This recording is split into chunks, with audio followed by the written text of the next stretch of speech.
Hello guys and welcome back to RJ Academia. My name is Rishabh Jain. You can call me your host, mentor, tutor, by whatever name you would like to call me. And today what we are going to do, आज हम आगे का जो topic है उसको cover करेंगे जो कि था हमारा accounting periods and accounting method. ठीक है, तो कल हमने समझ लिया कि कैलेंडर ईयर में क्या होता है या फिजिकल ईयर क्या होता है, 53 वीक्स कैसे यूज कर सकते हैं, हमने उसके बारे में डिस्कशन किया था। आज थोड़ा सा और इंटरेस्टिंग बनाएंगे हमारे चैप्टर को और इसको आगे तक लेके जाएंगे कि क्या क्या और चीजें कवर होती है हमारे टॉपिक के अंदर और ये चीजें बहुत यूजफुल भी रहती है। ठीक है, यूजफुल कैसे रहती है कि मेजरली क्या होता है कि इंडिया के अंदर हम लोग सब फिजिकल फिजिकल के ऊपर चलते हैं और ऊपर से हम अक्रूवल सिस्टम ऑफ अकाउंटिंग के ऊपर ज्यादा बिलीव करते हैं। यूएस के अंदर थोड़ा सा डिफरेंट होता है, उधर एक थ्रेशोल्ड होती है $31 मिलियन की और उस थ्रेशोल्ड से अगर नीचे है तो हम लोग cash method of accounting use करते हैं। अब जहां तक मैंने देखा है मोस्टली जितने भी मेरे पास क्लाइंट्स अभी तक आए हैं, चाहे वो स्मॉल हो या लार्ज हो, मोस्टली लोग कैश मेथड ऑफ अकाउंटिंग को यूज करते हैं even if they are more than that the threshold. However मैंने जब सी कॉर्पोरेशन के ऊपर काम किया है तो वो लोग अक्रूवल मेथड ऑफ अकाउंटिंग भी यूज करते हैं। सी कॉर्पोरेशन जो बड़ी कॉर्पोरेशन होती है क्योंकि उनका अलाइनमेंट वो पूरे वर्ल्ड वाइड रहता है, तो चीज को उस सिनर्जी को मेंटेन करने के लिए they use accrual method of accounting. तो मेजरली अक्रूवल मेथड किन के लिए एप्लीकेबल होता है? ये एप्लीकेबल होता है सी कॉर्पोरेशन के लिए। बाकी सब या एस कॉर्पोरेशन हो गई या फिर आपका सोल प्रोप्राइटर हो गया, पार्टनरशिप हो गया, तो generally follow the cash method of accounting, जो कि बहुत सिंपल होता है। आई थिंक अब मुझे ये नहीं बताना पड़ेगा कि क्या कैश मेथड ऑफ अकाउंटिंग होता है और क्या अक्रूवल मेथड ऑफ अकाउंटिंग होता है, क्योंकि ये चीजें हमारे कोर्स के अंदर कवर नहीं होती है। नाउ जिसको अगर अकाउंटिंग मेथड के बारे में समझना है या कुछ और समझना है कि अकाउंटिंग मेथड्स कैसे क्या होते हैं, क्योंकि आई नो कुछ हमारे स्टूडेंट्स हैं जो बीए बैकग्राउंड से आए हैं, उनको अकाउंटिंग की इतना नॉलेज नहीं है। तो उन सभी भाई बहनों के लिए, उन सभी स्टूडेंट्स के लिए what I am going to do is that I will be uploading separate recorded lectures, but वो सिर्फ और सिर्फ उन्हीं के लिए ही एक्सेसिबल रहेगा, बाकी किसी के लिए नहीं रहेगा। क्योंकि इतना मैं समझ सकता हूँ, आई एम सॉरी गाइज, मेरी आज राइट नहीं लेफ्ट आईज में कुछ प्रॉब्लम हो रही है और उस चक्कर में मेरा कुछ इशू हो रहा है। एनीवेज, ये सिर्फ वीडियो जो रहेगा अकाउंटिंग मेथड के लिए वो सिर्फ उन्हीं के लिए रहेगा और आपके किसी भी एलएमएस पे वो शो होने वाला भी नहीं है। इतना तो मैं समझ रखता हूँ कि आप लोग इतने तो मेच्योर है ही है कि what exactly is cash method of accounting and what is accrual method of accounting. फिर भी अगर नहीं है then you can reach me out, मैं आपकी हेल्प कर दूंगा। एक एक चीज मेरे मेंटोर मुझे बोला करते थे, if you want to be a tax accountant first you have to be a very good accountant, then only you can become a tax accountant। बहुत गहरी लैंग्वेज है ये, बहुत ही इंपॉर्टेंट भी है। जब मैं प्रैक्टिकल लाइफ के अंदर एंटर किया था तब मुझे समझ में आया कि व्हाट ही मेंट एक्चुअली। तो पहले आप एक अच्छे अकाउंटेंट बनो और उसके बाद में आप टैक्स अकाउंटेंट बनोगे। ठीक है, so now without wasting any other time let's dive into our topic, or guys go get your chai, coffee, chach, lassi or whatever drink you would like to have so that you can wake out throughout the session and I can teach you well। perfect, मैं अब अपनी screen को share कर देता हूँ।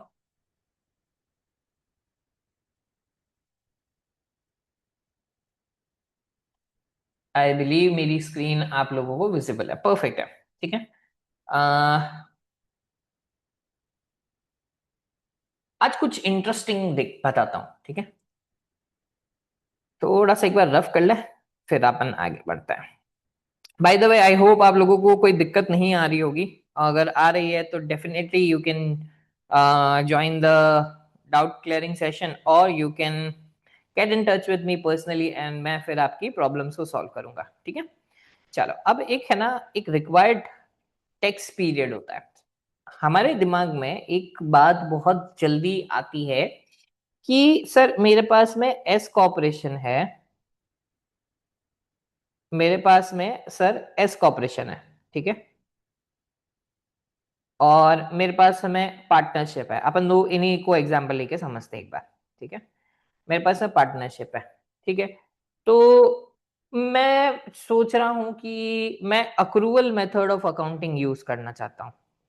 ठीक है, not sorry not accrual method, मैं फिजिकल ईयर यूज करना चाहता हूं।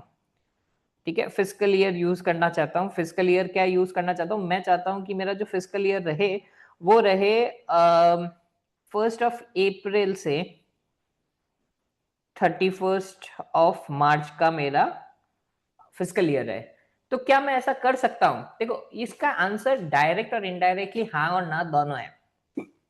ठीक है, हो भी सकता है नहीं भी हो सकता है, वो अगर आपका नेचर है बिजनेस का तो आप कर सकते हो, बट कहीं पे कुछ स्टैंडर्ड तो होगा। तो यहाँ पर एक स्टैंडर्ड आता है। सबसे पहले एक चीज समझ लो कि एस कॉर्पोरेशन हमेशा कैलेंडर ईयर ही यूज करेगा। ठीक है, अब बात करते हैं कि पार्टनरशिप उनके लिए ऑप्शन हो जाता है। अब उनके लिए ऑप्शन क्या होता है कि या तो वो अपने पार्टनर्स का अकाउंटिंग पीरियड देखे, या फिर वो फिस्कल ईयर यूज करें। ठीक है, अगर एस कॉर्पोरेशन है और एस कॉर्पोरेशन चाहता है कि वो फिस्कल ईयर को यूज करना चाहता है, they can do it, but they have to file a particular form, और उनको रीजनिंग देनी पड़ेगी। ठीक है, उनको एक रीजनिंग देनी पड़ेगी, और उस रीजनिंग के बेसिस पे ही उनको अलाउ करेगा कौन, अंकल सैम अलाउ करेगा कि आप ये अकाउंटिंग मेथड रख सकते हो। ठीक है, अगर वो रीजनिंग से अंकल सैम सेटिस्फाई नहीं हुआ, then what is going to happen, they are going to use only calendar year of accounting। But उनका अगर रीजनिंग सही है और उनका बिजनेस का नेचर ही ऐसा है कि उनको फिजिकल रखना पड़ेगा, then they can use, मतलब कि S Corp can avoid having a calendar year and they can use the physical year of accounting.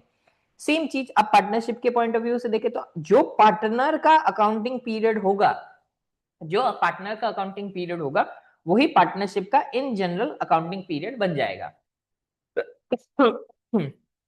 मतलब अगर पार्टनर इंडिविजुअल है, पार्टनर अगर इंडिविजुअल है, और पार्टनर अगर इंडिविजुअल है तो वो कैलेंडर ईयर ही यूज करेंगे। अगर पार्टनर इंडिविजुअल की जगह कॉर्पोरेट्स है, ठीक है, फॉर एग्जांपल सी कॉर्पोरेशन है, ठीक है, और सी कॉर्पोरेशन का जो फिजिकल ईयर है, जो जो कैलेंडर ईयर है, जो फाइनेंशियल अकाउंटिंग जो पीरियड है वो फिजिकल ईयर है, तो अब उस सेंस में पार्टनरशिप फर्म को भी क्या यूज करना पड़ेगा, physical year of accounting he use करना पड़ेगा।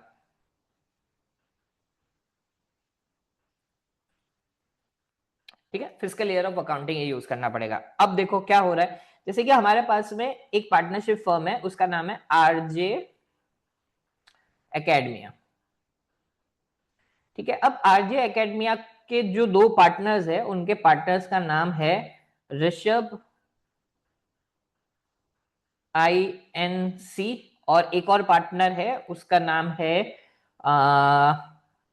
जियो INC। ठीक है, दोनों के दोनों सी कॉर्पोरेशन है, दोनों के दोनों सी कॉर्पोरेशन है। ठीक है, अब ये चेक करना पड़ेगा कि इनकी शेयर होल्डिंग, अब ऋषभ जो है, ऋषभ INC जो है, that is only holding 45% of share holding in RJ academia LLP। ठीक है, आरजे एकेडमिया LLP के अंदर कितना होल्ड कर रहा है ऋषभ INC 45%, और जियो INC जो है वो होल्ड कर रहा है 55%। ठीक है, तो अब अपन को क्या चेक करना पड़ेगा कि ऋषभ कैलेंडर ईयर यूज कर रहा है और जियो फिजिकल ईयर यूज कर रहा है। ठीक है, तो हम किसकी बात मानेंगे, हमको माननी पड़ेगी जिसके पास है मेजोरिटी ऑफ शेयर होल्डिंग है। तो यहाँ पर जियो INC की शेयर होल्डिंग मोर देन 55% है, तो अब पार्टनरशिप फर्म का भी फिजिकल ईयर क्या हो जाएगा, अकाउंटिंग ईयर क्या हो जाएगा, वो भी फिजिकल ईयर हो जाएगा। ठीक है, और फिजिकल ईयर क्या होगा, जो जियो यूज कर रहा है वो ही आरजे एकेडमिया को यूज करना पड़ेगा एज इज अकाउंटिंग ईयर। ठीक है, अब किसी फर्म्स में, अब जैसे कि आज काफी बार ऐसा होता है, काफी बार ऐसा हो गया कि पार्टनरशिप फर्म है, ठीक है, अब एक पार्टनरशिप फर्म है, तो आपको आगे चल के देखने को मिलेगा कि एक पार्टनरशिप फर्म के अंदर 20 प्लस पार्टनर्स है। ठीक है, अब डेलॉइट हो जाती है, ये वैसे तो PSC कंपनीज हो जाती है, पब्लिक सर्विस कंपनीज हो जाती है, तो इनको छोड़ दो, इनको छोड़ दो। बट कई बार ऐसा मिलेगी, ऐसी काफी सारी फर्म्स मिलेगी जिसके अंदर 20 प्लस 25 प्लस 100 प्लस पार्टनर्स है। ठीक है, अब जब 100 प्लस पार्टनर्स होते हैं तो जरूरी नहीं है कि उनकी होल्डिंग कितनी होगी, 55% या 45% होगी, तो उसमें अब हर एक की पार्टनरशिप की होल्डिंग कितनी होगी, 3% होगी, किसी की 2% होगी, किसी की 1% होगी, किसी की 7% होगी, किसी की 9% होगी, कि ऐसे चलते रहेगा, बहुत सारी पार्टनरशिप फर्म हो जाएगी। ठीक है, तो अब इस टाइम पे हमको क्या देखना पड़ेगा कि मेजोरिटी वाले, जिनके पास में जो प्रिंसिपल शेयर होल्डर्स है, जिनके पास में 5+% मतलब 5% प्लस शेयर होल्डिंग है, और वो ऐसे सिलेक्ट करने के बाद में हो जाता है कि 11 ऐसे हो गए जिनके पास में 5% प्लस की शेयर होल्डिंग है, तो हम देखेंगे कि ये जो प्रिंसिपल पार्टनर्स है, ये जो प्रिंसिपल पार्टनर्स है, उनका क्या अकाउंटिंग पीरियड है या अकाउंटिंग ईयर है। अगर उनका अकाउंटिंग ईयर, उन मेजोरिटी का अकाउंटिंग ईयर अगर फिजिकल है तो फिजिकल यूज करेंगे, मतलब किसके लिए यूज करेंगे, हमारी पार्टनरशिप फर्म के लिए यूज करेंगे। बट अगर इनका अगर कैलेंडर ईयर है तो कैलेंडर ईयर यूज करेंगे। ठीक है। तो जो उस पार्टनरशिप फर्म के अंदर उसकी शेयर होल्डिंग होती है और जो मेजोरिटी वाले होते हैं, अगर मेजोरिटी नहीं है तो ये देखेंगे कि प्रिंसिपल पार्टनर्स कौन है। चलो प्रिंसिपल पार्टनर्स नहीं है तो हम ये चेक करेंगे कि किसका स्टेक ज्यादा है या किसकी बात ज्यादा मानी जाती है फर्म के अंदर। उसके बेसिस पे हम डिसाइड करेंगे कि उनका क्या कैलेंडर ईयर है। तो पार्टनर्स के बेसिस पे डिसाइड होता है कि पार्टनरशिप फर्म का क्या कैलेंडर ईयर होगा। ठीक है। अब एस कॉर्पोरेशन के अंदर क्या होता है कि जनरली वो लोग क्या करने वाले हैं, अब उसमें हम ये चीज नहीं देखेंगे कि उसके अंदर कितने की किसकी किसकी शेयर होल्डिंग है। ये स्ट्रेट फॉरवर्ड रूल रहता है कि कैलेंडर ईयर ही यूज करना है एस कॉर्पोरेशन को। बट अगर एस कॉर्पोरेशन को कोई दूसरा ईयर यूज करना है, मतलब ये फिजिकल ईयर यूज करना है, then they have to file 1128 form 1128। और उस फॉर्म के अंदर हमको रीजनिंग देनी पड़ेगी कि हम क्यों चाहते हैं कि हम एक फिजिकल ईयर को यूज करें। और वहां से form 1128 is a approval, we are seeking an approval from uncle Sam, IRS से हम अप्रूवल ले रहे हैं। ओके, एक सेकेंड गाइस। Fair enough. ठीक है, आई गेस आप लोगों को मेरी आवाज आ रही होगी, और नहीं आ रही होगी तो मुझे एक बार बता देना। Let me check, just give me, I am just pausing it. तो जो हमारे पार्टनर, जो हमारे शेयर होल्डर्स होते हैं, उसके बेसिस पे एस कॉर्पोरेशन का नहीं देखा जाता है, एस कॉर्पोरेशन के बिजनेस के पॉइंट ऑफ व्यू से देखा जाता है। ठीक है। अब एक और चीज समझ लेते हैं कि चलो अब हमारे जो पार्टनर्स है जिसके पास में 55% की शेयर होल्डिंग है, ठीक है, जिसके पास में 55% की शेयर होल्डिंग है, उसका फिजिकल ईयर हो गया, उसका फिजिकल ईयर है। ठीक है। बट अब पार्टनरशिप फर्म चाहती कि नहीं यार हमारा फिजिकल ईयर नहीं हो, हम चाहते हैं कि हमारा तो कैलेंडर ईयर हो। तो अब उस टाइम पे क्या करना पड़ेगा, तो सेम इन लोगों को भी फॉर्म 1128 फाइल करना पड़ेगा। और 1128 के अंदर they have to request to uncle Sam की है ना, please give us the liberty, give us the liberty to use calendar year instead of physical year. ठीक है। और रीजनिंग भी बतानी पड़ती है कि भैया हमारा बिजनेस का नेचर ऐसा है कि जो थ्रू आउट होता है, हमारा जनवरी से बिजनेस स्टार्ट होता है और हमारा दिसंबर में खत्म होता है। ठीक है। अब एक और चीज बता देता हूँ, कई बार आपको ऐसा मिलेगा कि बिजनेस का नेचर जो रहेगा, बिजनेस का नेचर भी बहुत डिपेंडेंट रहता है कि बिजनेस के अंदर कैसे फिजिकल ईयर या रखना पड़ता है। ठीक है। तो अगर आपका बिजनेस का नेचर फॉर एग्जांपल केटरिंग का बिजनेस है, और केटरिंग के अंदर जनरली हमको जो शादियों के इवेंट दिखते हैं वो सितंबर से शुरू हो जाते हैं, या फिर नवंबर या दिसंबर में, नवंबर हो गया या दिसंबर में हो गया, तो यहाँ पर हमको बहुत ज्यादा वेडिंग्स देखने को मिलती है। ठीक है। आपको ये बोलेगा सर सावन के सोमवार आ जाते हैं तो उस टाइम पे शादी नहीं होती है, या guys get out of Indian mindset, आप अब यूएस के माइंडसेट के अंदर हो। तो यूएस के अंदर सावन के सोमवार नहीं चलते हैं, वहां पर सितंबर के अंदर अगर ज्यादा वेडिंग्स देखने को मिलती है। तो अगर किसी का बिजनेस का नेचर है, वो बिजनेस ऐसा कर रहा है कि जो सीजनल नेचर का है, और उसके पर्टिकुलर ईयर मंथ के अंदर, मतलब कि पूरे साल के अंदर सितंबर और अक्टूबर के अंदर मोर देन 25% की इनकम की अर्निंग हो जाती है, मोर देन 25% इनकम की अर्निंग हो जाती है from the rest of the year. तो उन बिजनेसेस के लिए हम कैलेंडर ईयर यूज नहीं करेंगे, उनके लिए हम यूज कर लेंगे क्या, फिजिकल ईयर। ठीक है। अब वो फिजिकल ईयर क्यों हो रहा है, क्योंकि बिजनेस का नेचर ऐसा है कि उसकी जो रेवेन्यू जनरेशन हो रही है वो इसी 2 महीने के अंदर हो रही है, मतलब कि 25% जो है वो पूरे साल का 25% से ज्यादा इन 2 महीनों के अंदर वो कमा रहे हैं। तो इस बिजनेस के नेचर के चक्कर में भी हम फिजिकल ईयर को यूज कर सकते हैं। ठीक है। तो अब फ्लो कैसा हो रहा है, आपका फ्लो कैसा होता है कि अगर एस कॉर्पोरेशन है, ठीक है, एस कॉप है, तो जनरली उनको कैलेंडर ईयर ही यूज करना है। बट अगर उन्होंने रीजनिंग दे दी तो रीजनिंग के बेसिस पे वो 1128 फाइल कर सकते हैं, और 1128 फाइल करके दे कैन यूज फिजिकल ईयर। ठीक है। बट अगर ये पार्टनरशिप फर्म हो गई, पार्टनरशिप फर्म हो गई, तो पार्टनरशिप के अंदर हमको क्या चेक करना पड़ेगा कि पार्टनर्स की क्या कैलेंडर ईयर है, मेजोरिटी है, प्रिंसिपल शेयर होल्डर्स है, उसके बेसिस पे जो पार्टनर का जो जो मेजर शेयर होल्डर होगा उसके बेसिस पे आपके पार्टनरशिप का अकाउंटिंग ईयर डिटरमाइन होगा। बट अगर आपको फिर भी चेंज करना है तो आप कैसे कर सकते हो, 1128 को फाइल करो और आईआरएस अंकल सैम से अप्रूवल ले लो। अंकल सैम अगर अप्रूव कर देता है देन आपकी you can use fiscal year as well, ठीक है। और जो S corporation sorry C corporation होते हैं, सी कॉर्पोरेशन होते हैं, उनके लिए सिंपली है कि फिस्कल ईयर यूज करना है। उनके लिए फिस्कल ईयर यूज कर, वो चाहते हैं तो करो, नहीं चाहते वो चाहते कि नहीं हम तो कैलेंडर ईयर यूज करना चाहते, कर लो, कोई दिक्कत नहीं है, you can use the calendar year as well, ठीक है। अब सर फर्स्ट ईयर है, ठीक है, फर्स्ट ईयर है हमारा कि हमारी कंपनी का फर्स्ट ईयर है, तो क्या हमको 1128 फाइल करना पड़ेगा? Generally yes, generally no as well, ठीक है। अगर सी कॉर्पोरेशन है तो सी कॉर्पोरेशन के पास में चॉइस होती है कि they can use either fiscal year और they can choose the calendar year, ठीक है। तो वो उनके ऊपर है, फर्स्ट ईयर के अंदर ही हम डिटरमाइन कर देते हैं कि भाई क्या हो रहा है। अगर पार्टनरशिप फर्म है तो पार्टनर के बेसिस पे हमको करना पड़ेगा। अब पार्टनर के बेसिस पे हो रहा है हमारा फिस्कल ईयर, बट हमको क्या करना है कैलेंडर ईयर, तो उस टाइम पे किक इन हो जाएगा 1128। सेम चीज एस कॉर्पोरेशन का रीजनिंग क्या है कि कैलेंडर ईयर है, बट फर्स्ट ईयर के अंदर ही उनको फिस्कल ईयर रखना है, तो ये वो साइड बाय साइड 1128 को फाइल कर सकते हैं। और जो सोल प्रोपराइटर रहेगा, सोल प्रोपराइटर का सिंपल ही है, सोल प्रोपराइटर कभी भी देखो, सोल प्रोपराइटर जो रहता है हमारा, जो 1040 रहेगा, 1040 के साथ में एक शेड्यूल सी हम फाइल करेंगे, और वो शेड्यूल सी किसका होता है? हमारा सोल प्रोपराइटर के लिए रहता है।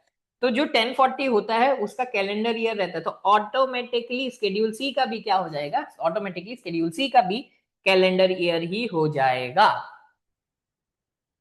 ठीक है। अब कोई बोलेगा सर तो हमको अगर फिजिकल ईयर यूज करना हो तो क्या हम कर सकते हैं? Yes you can use, but नहीं करना चाहिए, इससे बहुत ज्यादा कॉम्प्लिकेशन आ जाती है, हद से ज्यादा कॉम्प्लिकेशन आ जाती है। आप तो यूज कर रहे हो, क्या कर रहे हो आप? यूज कर रहे हो 11 सॉरी आप फॉर्म 1040 को फाइल कर रहे हो, आपको तो कंपलसरी कैलेंडर ईयर यूज करना है, मतलब कि फर्स्ट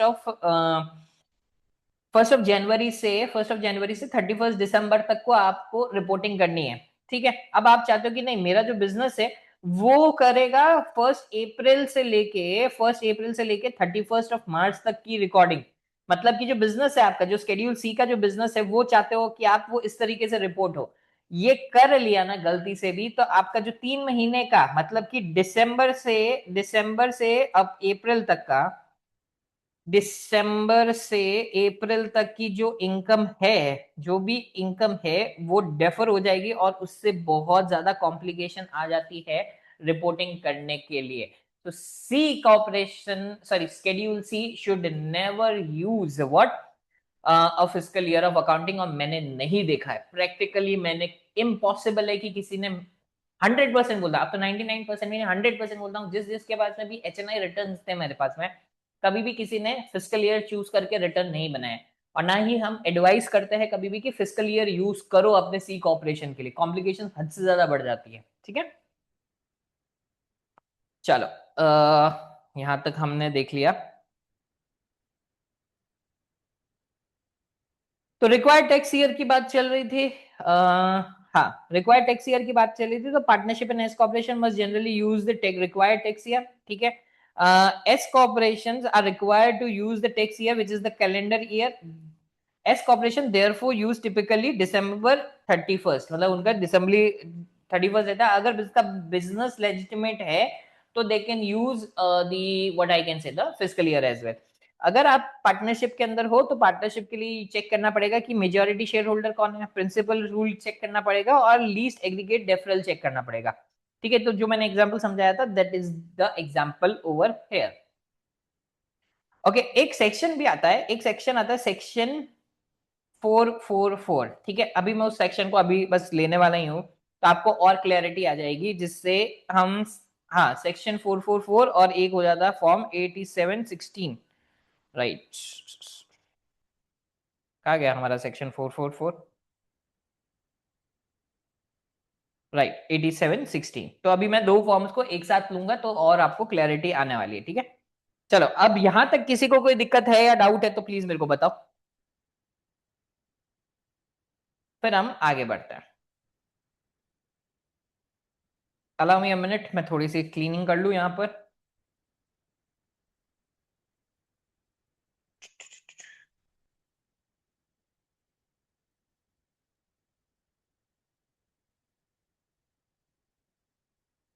देखो अब जो नया फॉर्म की जो मैं बात करने वाला हूँ that is going to be a very crucial and very interesting form as well, जो कि हेल्प करता है काफी लोगों को टैक्स प्लानिंग के टाइम पे।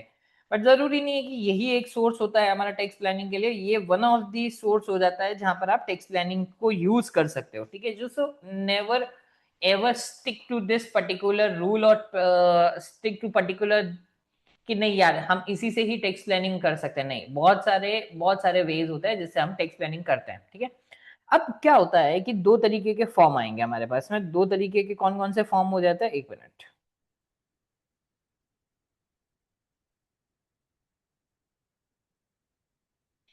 तो हमारे पास में दो तरीके के फॉर्म होते हैं। एक हमारा फॉर्म हो जाता है, एक सेकेंड गाइस,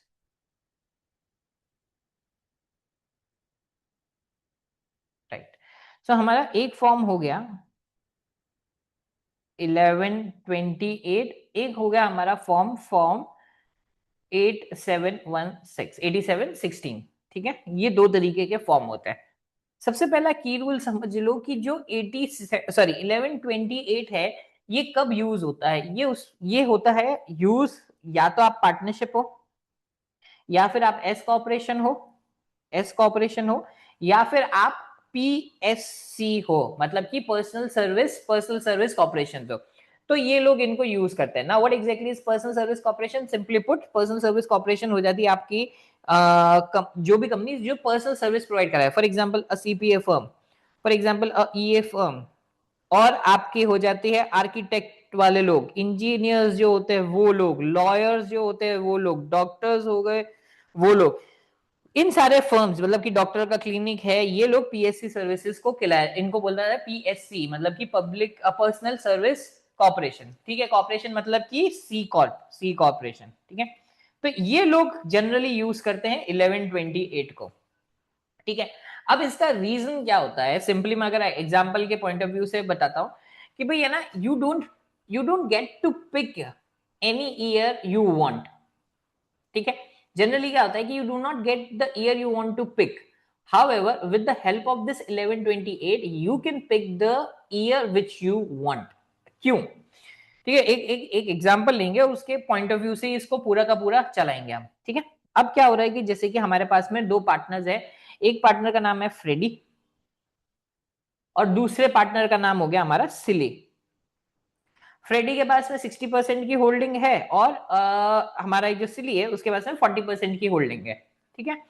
अब दोनों के दोनों आपके क्या हो गए, इंडिविजुअल हो गए, ठीक है। अब इंडिविजुअल हो गए तो मतलब कि जो पार्टनरशिप फर्म है, जो पार्टनरशिप फर्म बन रही है, आई एम सॉरी, जो पार्टनरशिप फर्म बन रही है उस, लेट्स से फॉर एग्जांपल उसका नाम ले लेते हैं सिली फ्रेड, सिली फ्रेड एल एल पी, ठीक है। ये जो पार्टनरशिप फर्म बन रही है, जो उसके लिए उसके दो पार्टनर्स हो गए फ्रेड एंड सिली। नाउ सिली के पास में से 60%, इनके पास में भी 40%, तो टोटल 100% हो गया। क्योंकि ये दोनों के दोनों इंडिविजुअल है, तो हमारी पार्टनरशिप फर्म का भी अकाउंटिंग ईयर क्या बन जाता है, कैलेंडर ईयर बन गया, ठीक है। अब क्या हो रहा है कि ये जो सिली है, इसका जो अकाउंटिंग, इसका जो बिजनेस है वो केटरिंग का है, ठीक है। अब केटरिंग का है तो क्या हो रहा है कि इसको जो सबसे ज्यादा बिजनेस हो रहा है वो कब हो रहा है, सितंबर मंथ में हो रहा है, ठीक है। और ये अपनी इन्वेंट्री को चेक करता होगा अक्टूबर मंथ में।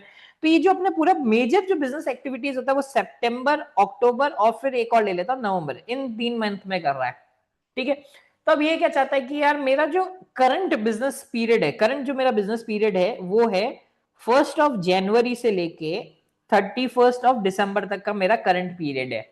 बट वो कहता है कि यार नहीं, मैं चाहता हूं कि मेरा जो अकाउंटिंग पीरियड हो वो सितंबर से स्टार्ट होगा, सितंबर से स्टार्ट होना चाहिए, ठीक है। मतलब कि उसकी एक्सपेक्टेशन क्या हो गई है, उसकी एक्सपेक्टेशन ये हो गई है कि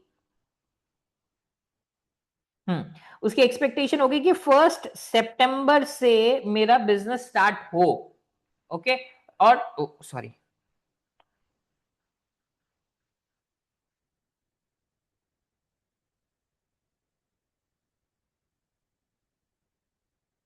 सॉरी मैंने एक गड़बड़ी कर दी, नहीं ठीक है, सही है, कोई दिक्कत नहीं। वो कह रहा है कि मेरा 1 सितंबर से स्टार्ट होना चाहिए पीरियड। तो अब हमारा जो सीजन, मतलब इसका किसका, सिली का, होल्ड ऑन गाइस, 5 मिनट मुझे देना, 5 मिनट में पूरा सिनेरियो समझ में आ जाएगा। मैं थोड़ा सा फंबल कर गया हूँ, I am sorry for that, क्योंकि मुझे 8716 को भी लेकर आना था। तो just give me 5 minutes and then you will understand everything, do not hesitate, I am giving you assurance कि कोई दिक्कत नहीं आएगी आफ्टर 5 मिनट। अब सिली और फ्रेडी एलएलपी क्या चाह रहा है? सिली और फ्रेडी जो है वो एलएलपी ये चाहती है कि भाई हमारा जो अकाउंटिंग पीरियड है, हमारा जो अकाउंटिंग पीरियड है वो कब से स्टार्ट होना चाहिए? सितंबर से। तो अब ये लोग क्या करते हैं, ये लोग क्या कहते हैं कि ये एक फॉर्म फाइल करते हैं, फॉर्म फाइल करते हैं 1128। 1128 के अंदर उसने उन्होंने रीजनिंग दे दी। ठीक है, रीजनिंग क्या दे दी कि ये जो बिजनेस है हमारा, जो हमारा करंट बिजनेस है, उसके अंदर जो हमारी इनकम सबसे ज्यादा होती है वो सितंबर, अक्टूबर और नवंबर मंथ में होती है। तो हम चाहते हैं कि हमारा बिजनेस के पॉइंट ऑफ व्यू से हमारा जो मंथ स्टार्ट हो या कैलेंडर ईयर जहां से स्टार्ट हो, या हमारा जो बिजनेस का अकाउंटिंग ईयर है जो कहां से स्टार्ट होना चाहिए वो 1 सितंबर से होना चाहिए। ठीक है, अब इसको ईयर ले लेते हैं, ये हो गया आपका ईयर 2025। ओके, तो अब क्या होने वाला है? अब ये अंकल सैम के पास में गए, अंकल सैम ने रीजनिंग देखा, अंकल सैम ने देखा नेचर ऑफ बिजनेस है केटरिंग, ठीक है कोई दिक्कत नहीं है, आप अपना फिजिकल ईयर के अंदर कर सकते हो। जन जबकि जबकि just because of their required tax year, because of their required tax year, they were using what calendar year, but now because of their proper reasoning uncle Sam was happy, and because of that they got the liberty to use the physical year. ठीक है, तो अब उनका accounting year कैसे शुरू होगा? सितंबर, अक्टूबर, नवंबर, दिसंबर, जनवरी, फरवरी, मार्च, अप्रैल, मई, जून, जुलाई and August. तो उनका जो सीजन एंड होगा वो 31 अगस्त, ठीक है, को खत्म होगा। अब यहां पर दो सिनेरियोज निकल रहे हैं।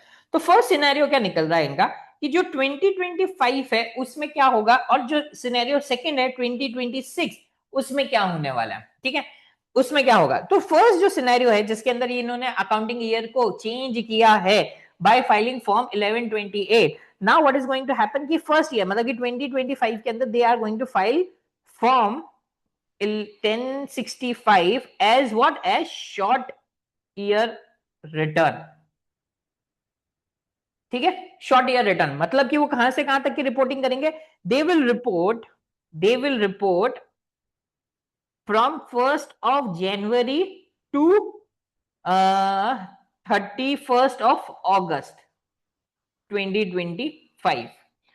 ठीक है, अब ये रिटर्न कब फाइल करेंगे? ये रिटर्न इनका शॉर्ट ईयर रिटर्न हो गया। ठीक है, तो ये इनको रिटर्न कब फाइल करना पड़ेगा? ये इनको फाइल करना पड़ेगा जब इनकी ड्यू डेट होती है, जो कि होगी 15 ऑफ मार्च तक इनको ये रिटर्न फाइल करना पड़ेगा, शॉर्ट ईयर रिटर्न ना। इन ईयर 2026 अब ये लोग क्या करने वाले हैं? फॉर्म वापस से फाइल करेंगे। अब ये 26 के अंदर आ गए, 26 के अंदर ये आ गए, ये वापस से 1065 फाइल करेंगे। तो अब इनका जो ईयर कहां से स्टार्ट होगा? इनका ईयर स्टार्ट हो रहा है 1 September 2025 टू 31 August 2026, और ये हो गया आपका वापस से। ठीक है, यहां तक ही रोकते हैं, और इस तरीके से ये अपना नेक्स्ट ईयर का 26 का रिटर्न फाइल करेंगे। थोड़ा एक स्टेप और आगे ले लेना कि इन ईयर 4 मतलब कि इन 2027 इनके पास में क्या होगा? ये वापस से फॉर्म 1065 करेंगे। इनका जो ईयर होगा वो 1 सितंबर से शुरू होगा और ये कब तक चलेगा? 31 August 2027 तक ये चलेगा। This is how you are going to use 1128। ठीक है, अब मैं 1 मिनट के लिए पॉज करता हूं, एक बार ये पूरा एग्जाम्पल को आप लोग देख लो, फिर मैं आगे बढ़ता हूं। क्या हो गया इसको?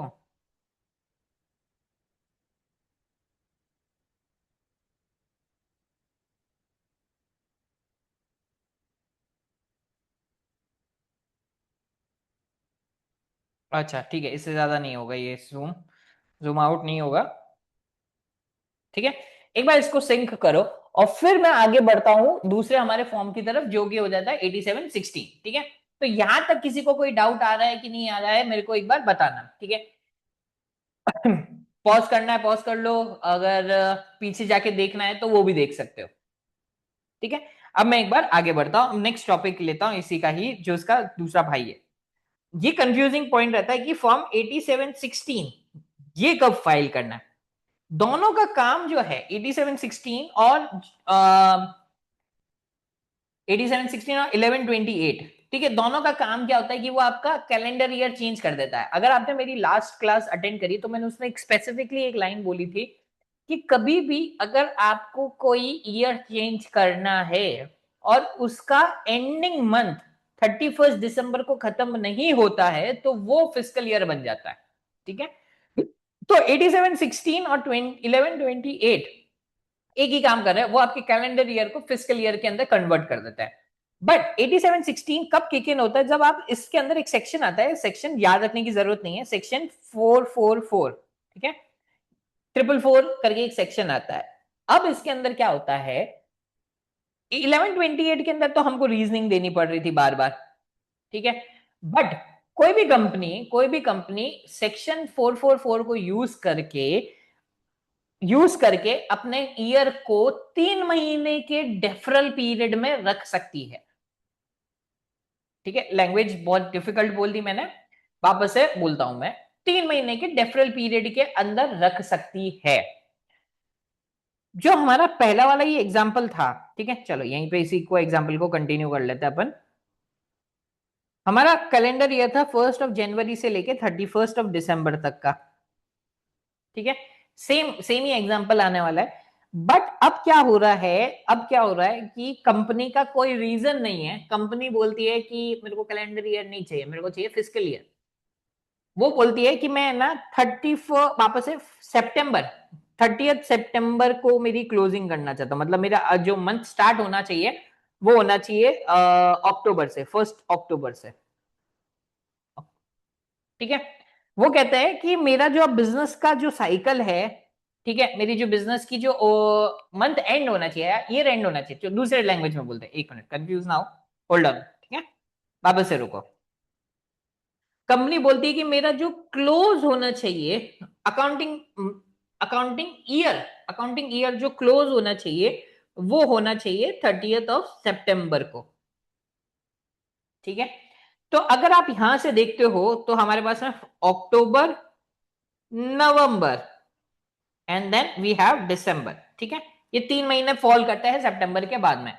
तो अगर आपकी एक्चुअल क्लोजिंग पीरियड से 3 महीने पहले ही आप अगर अपना बुक्स को क्लोज करना चाहते हो, then only you can use section 444 and based upon that you will be filing form 8716, ठीक है। अभी तक समझ नहीं आया, अभी समझ में आ जाएगा, 1 मिनट देना, ठीक है। एक और इसका अल्टरनेटिव एग्जांपल ले लेते हैं कि ये हमारा अकाउंटिंग पीरियड है और 31 दिसंबर को हमारा एक्चुअल जो था, जो पीरियड क्लोज हो रहा था, हमारा जो बुक था कैलेंडर ईयर था, और हम चाहते हैं कि हमारी जो बुक्स बंद हो रही है या फिर जो अकाउंटिंग पीरियड जो हमने चूज किया वो 31 दिसंबर है। अब उधर के मैनेजमेंट ने बोला कि नहीं, हम 31 को नहीं बंद करना चाहते, हम बंद करना चाहते हैं 31 जुलाई को, ठीक है। तो आप सेक्शन 444 को यूज नहीं कर सकते, क्योंकि सेक्शन 44 बोलता है कि जो डेफरल पीरियड है मंथ क्लोज से, जो एक्चुअल क्लोजिंग से जो डेफरल पीरियड है वो सिर्फ 3 महीने का गैप रहना चाहिए, उससे ज्यादा होगा तो आप ना ही फॉर्म 8716 फाइल कर सकते हैं, ना ही आप 444 को यूज कर सकते हैं। एक और एग्जांपल,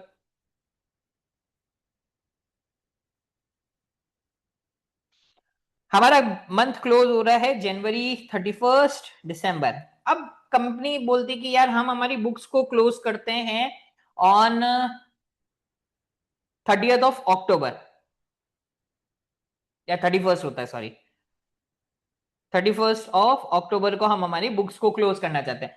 तो एक्चुअल क्या है आपका दिसंबर, आप कब बंद करना चाहते हो अपने बुक्स को? आप बंद करना चाहते हो 31 अक्टूबर, तो अक्टूबर के बाद में नवंबर और दिसंबर, मतलब कि 2 महीने का ही डिफरल है। Then in that scenario yes you can use with the help of section 444 you can use form 8716 and you can close your books of account on 31 अक्टूबर, ठीक है। अब एक स्टेप और आगे लेते हैं। अब इस सिनेरियो में क्या होगा, कौन सा एग्जांपल लूं, इसी सिनेरियो को ले लेता हूं, ठीक है। अब क्या हो रहा है कि आपका जो फर्स्ट ईयर है, ये हमारा ईयर हो गया 2024, ठीक है। अब आपका जो फर्स्ट ईयर है जिसमें आपने सेक्शन फॉर्म 8716 को फाइल किया है, मतलब in year 2024 again you will file what, a short year return आपने फाइल कर दिया, ठीक है।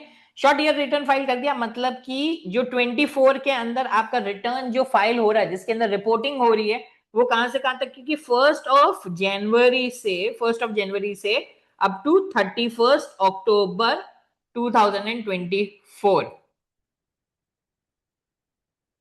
इन ईयर 2025 आप अब फुल ईयर रिटर्न फाइल करोगे। फॉर एग्जांपल 1065 भी मैं कर रहा हूं, तो अब आपका अकाउंटिंग पीरियड क्या से शुरू होगा? 1 नवंबर से 31 अक्टूबर 2025। नेक्स्ट ईयर तीसरा एग्जांपल इसी के अंदर ही। थर्ड, आपने 2026 का रिटर्न फाइल किया, 1065 फाइल कर रहे हो, तो आप क्या फाइल कर रहे हो? 1 नवंबर 2026 से 31 अक्टूबर 2026।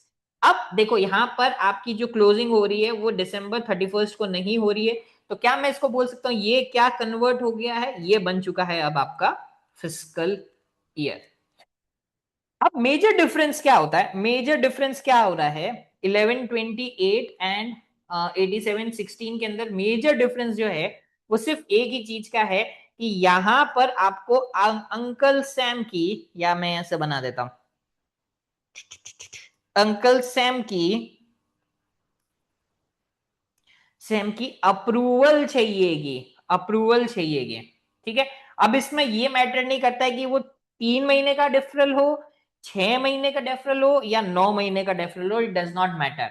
बट इन 1876 के अंदर आपको अंकल सैम की अप्रूवल, आईआरएस की या अंकल सैम की अप्रूवल नहीं लेनी है, बट आपका जो डेफरल पीरियड रहेगा दैट इज मैक्सिमम 3 मंथ्स। ठीक है, तो यहां पे कोई रीजनिंग नहीं देनी पड़ेगी।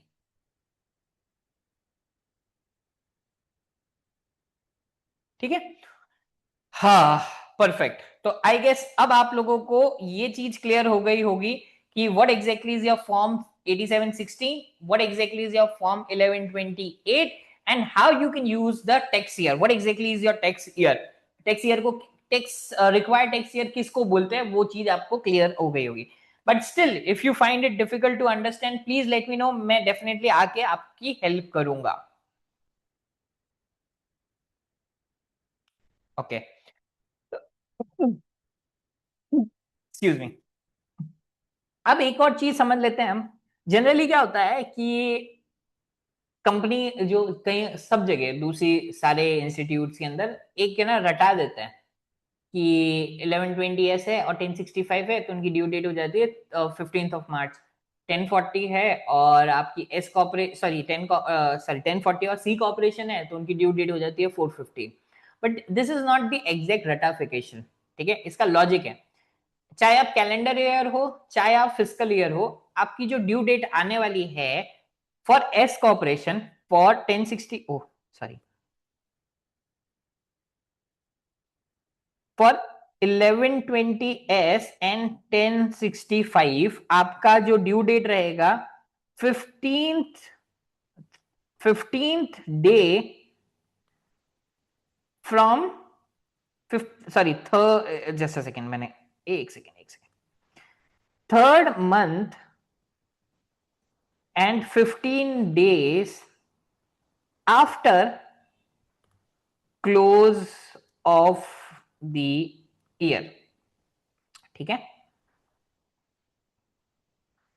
and for your 1040s and your 1120s it is 4 months and 15 days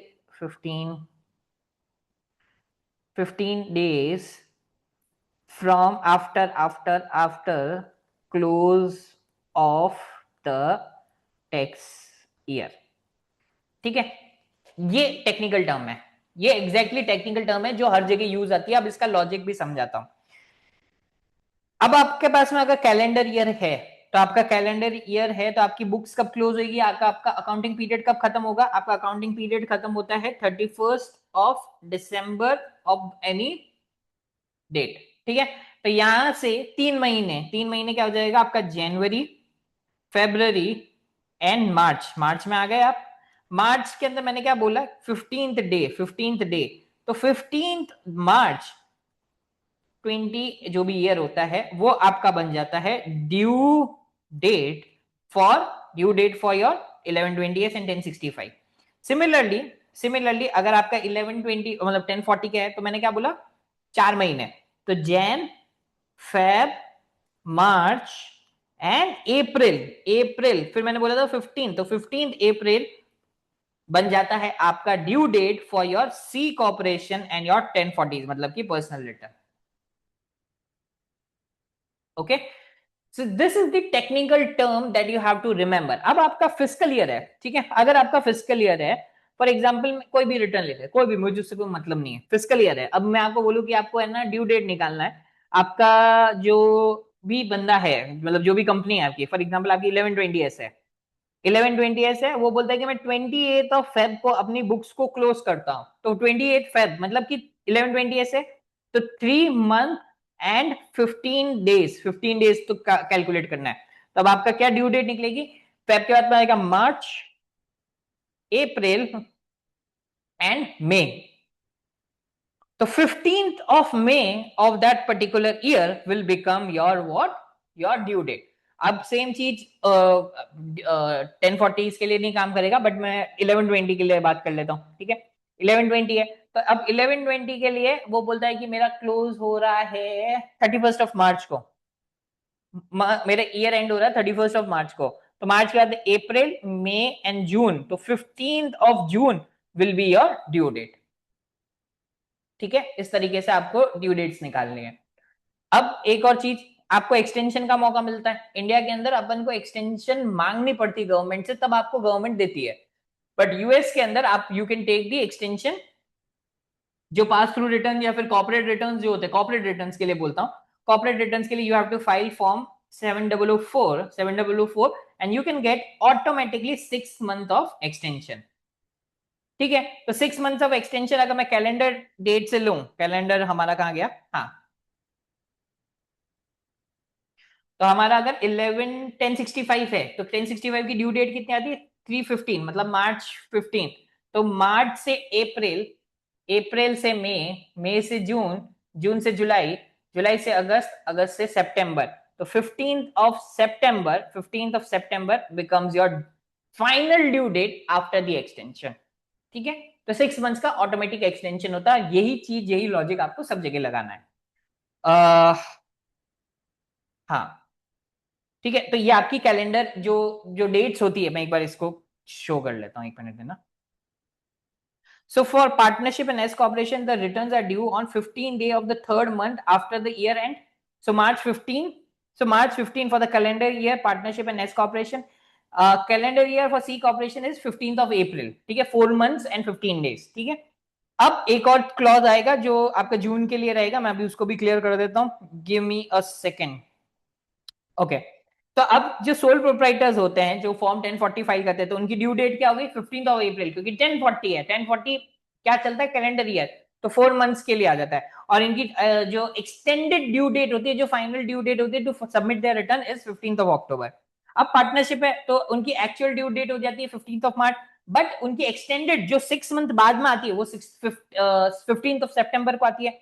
C corporation है जिनका एक्सेप्ट जून है, एक्सेप्ट जून है, वो क्या होता है? 15th of April and October 15। अब देखो, अब एक और चीज, अगर आपका सी कॉर्पोरेशन है और वो फिस्कल ईयर को फॉलो कर रहा है और उसकी जो ड्यू डेट है वो 30th जून है, मतलब सॉरी नॉट ड्यू डेट, वो अपने बुक्स को क्लोज कर रहा है जून 30 को, ठीक है, तो उस सिनेरियो के अंदर आपके पास में जनरली क्या होता है कि भाई सी कॉर्पोरेशन है, सी कॉर्पोरेशन के अंदर 4 मंथ्स मिलता है, बट यहाँ पर 4 मंथ्स नहीं मिलते हैं। यहाँ पर क्या हो रहा है कि अगर आपकी बुक क्लोज हो रही है जून को, 30th of June को, तो आपके पास से मैक्सिमम 2.5 महीने रह रहे, मतलब कि जून के बाद में क्या था? अगस्त, सॉरी जून के बाद में क्या था? जुलाई, अगस्त एंड देन सितंबर, सॉरी मैंने ढाई बोल दिया, 3.5। September 15 becomes your due date. बढ़ना सी कॉर्पोरेशन है, मतलब कि 1120 है, तो मैंने क्या बोला था, इनके लिए अलाउड होता है कि 4 मंथ्स एंड 15 डेज का टाइम फ्रेम होता है, बट ये किसके लिए होता है? ये कैलेंडर ईयर के लिए और फिजिकल ईयर के लिए।